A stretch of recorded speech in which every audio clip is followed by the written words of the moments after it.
close. Mackenzie Salmon walks 90 feet with Ole Miss baseball's first baseman Cole Zabowski to talk about the upcoming season.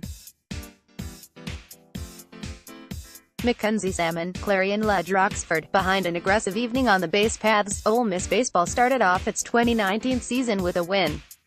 Ole Miss defeated Wright State 10-1 on Friday night to start the year 1-0 and improved to 18-1 in season openers in coach Mike Bianco's tenure.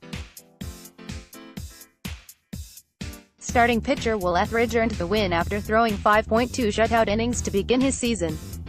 The Rebels' speed put stress on Wright State's defense and earned Ole Miss a handful of hustle runs. The Rebels scratched a run across in the fourth inning partially thanks to an extra base taken by first baseman Cole Zabowski on a passed ball. Then, in the fifth inning, Ole Miss scored a run when Ryan took home on a drop third strike when Wright State's catcher threw to first base, and again, one batter later when Thomas Dillard crossed the plate on a wild pitch. Never again. Ole Miss baseball uses motivation from last season's early exit for 2019 to continue the trend. Second baseman Anthony Servideo scored on a sacrifice fly in the sixth inning after stealing second and third base to put himself 90 feet away from the plate. "We can do those things," Bianco said. "That's one of the things that I think makes this offense good. It's not just the homers. We can do some other things. Even last year we ran well. We've got some big guys that are athletic.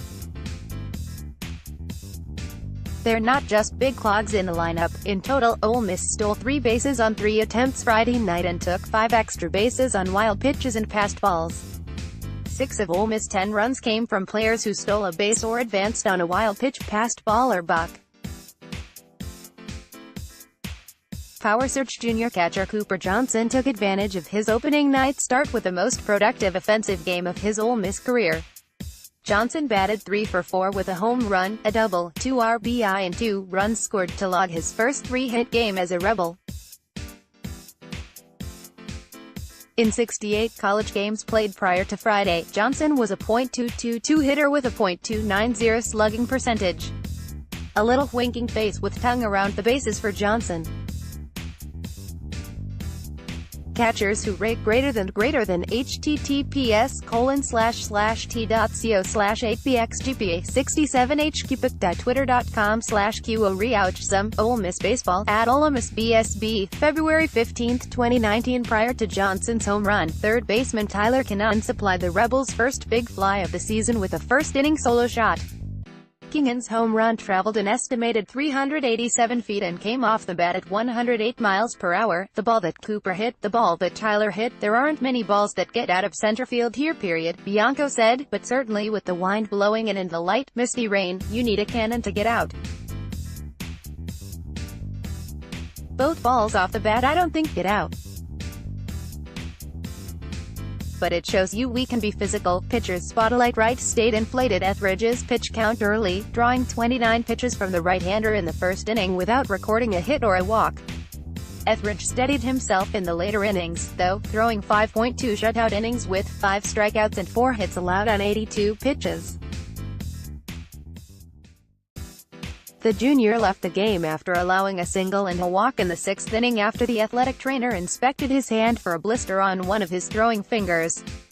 Ethridge said the blister started forming in the fourth inning, but he wanted to pitch through it until he couldn't grip the baseball properly anymore. In Bianco's mind, this is the sort of blister that could linger for a few weeks but doesn't necessarily mean that he'll miss a start in the rotation. The difference between the moisture in the air and the moisture on my finger just rubbing together didn't turn out too well, Ethridge said. I just had to battle through it.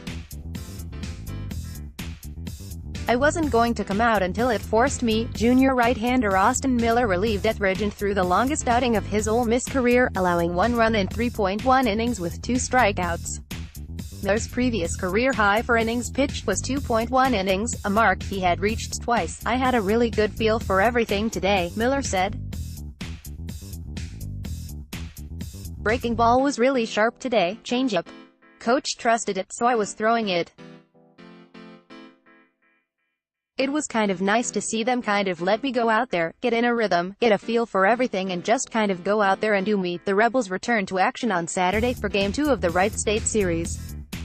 First pitch is scheduled for noon. Contact Nick Suss at 601-408-2674 or nsuss@gannett.com. Follow at Nick Suss on Twitter.